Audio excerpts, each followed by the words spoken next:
Slide 1.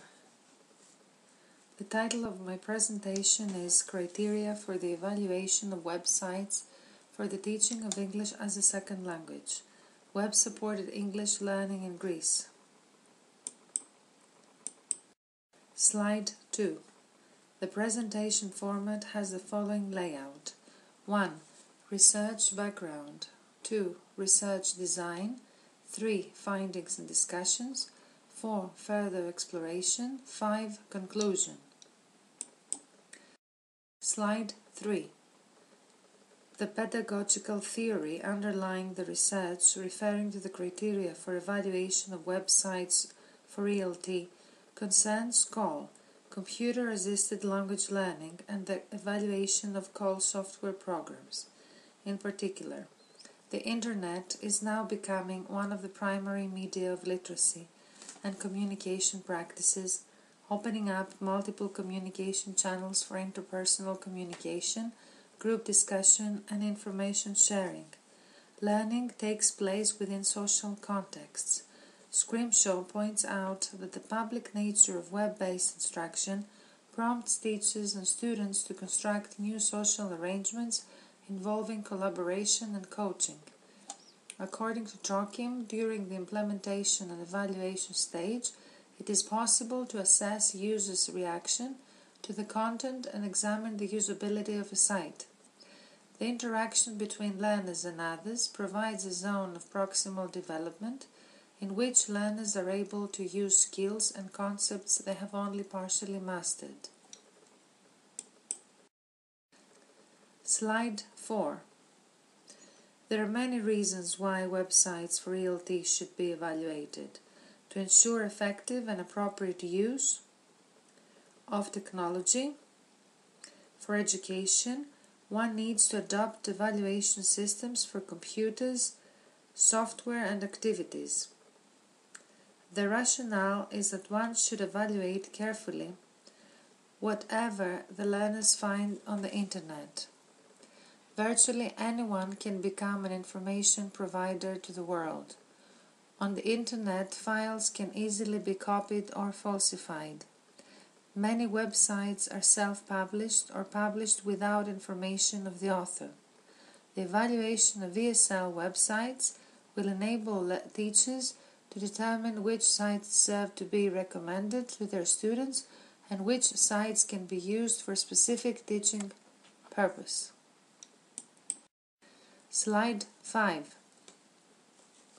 The study was focused on the following axes: a pilot sample of 4 English language teaching websites, classification of the English language teaching websites, possible criteria for the evaluation of websites for the learning or teaching of the English language. Slide 6. A group of 40 randomly selected university students, 26 female, 14 male, in upper intermediate to advanced classes were enrolled. They were introduced to 4 websites and instructed to use them for homework assignment and for self-study respectively. The data was collected by using a questionnaire. Slide 7. The websites selected for this study were A. British Council Learn English Central, B. PALSO Federation of Owners of Centres of Foreign Languages, C. BBC, D. Mingonville. Slide 8. This table concerns the classification of websites, what type of site it is, whether it's online school or online service, the language areas it covers, grammar, pronunciation, vocabulary, listening, reading, writing, speaking, the levels from intermediate, advanced, or beginner, and whether they are commercial or public. Slide 9.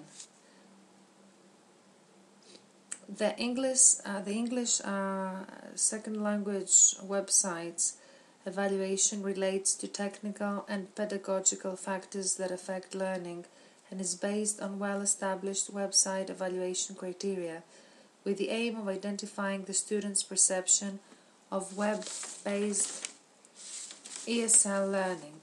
The things to consider for ESL learning website evaluation are: the first part of the criteria refer to purpose, whether the sites are informative, communicative, or educative, the pedagogy, the teaching methods and the procedure, the skills taught, reading, speaking, listening, writing, vocabulary, grammar and pronunciation, the level beginner, intermediate, advanced or multiple, the content, educational objectives, the quality of information, evaluation, whether they contain progress report, the design and construction, the interface, the technical requirements. Slide 10. The criteria in the second part refer to students' perception of the ESL website evaluation. In particular, the student's satisfaction concerning web-enhanced ESL learning, the student's opinion of the existing methods of teaching, their opinion regarding the appropriateness of the websites, the student's intention to use websites for self-study, their intention to explore more websites, and the technical hitches that they encountered. Slide 11. With regard to the learner's English learning experience on websites in EFL, we see that 46.67% of the students said that they seldom use them, 33.33% use them very often, and 9.17% often, and 10.83% sometimes use the websites. Slide 12. The results for the first part of the survey show that according to criteria A, the purpose of the sites is informative, educative, but not communicative. As for the pedagogy, the context is provided for language learning. The sites encourage interactivity and also provide authenticity. Slide 13.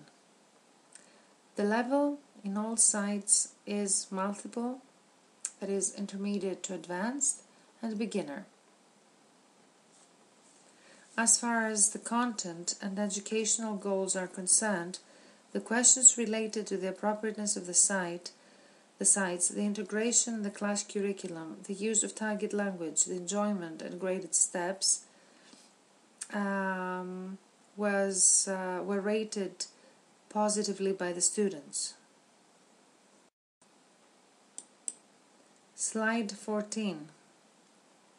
Concerning the skills taught, all websites include reading, writing, listening, vocabulary and grammar, but do not practice speaking or pronunciation.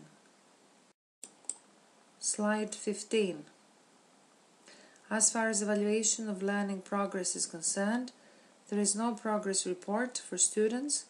Regarding the design and the construction, the sensory input is good, multimedia, texts, graphics, sound and video are included, and navigation is good.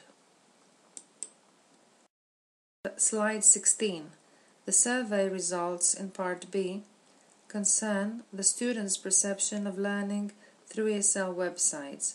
We see that 64% agreed with the learning of a foreign language only through ESL websites. Slide 17. The next figure depicts the students' perception of suitability of websites. They rated the websites as not appropriate, 52%. 65% found that the websites were not related to their English studies. 61% that could not help them develop all skills, and 52% that they were not frequently updated. Slide 18. The total website evaluation.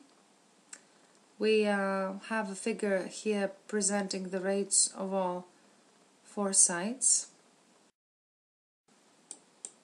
Slide 19.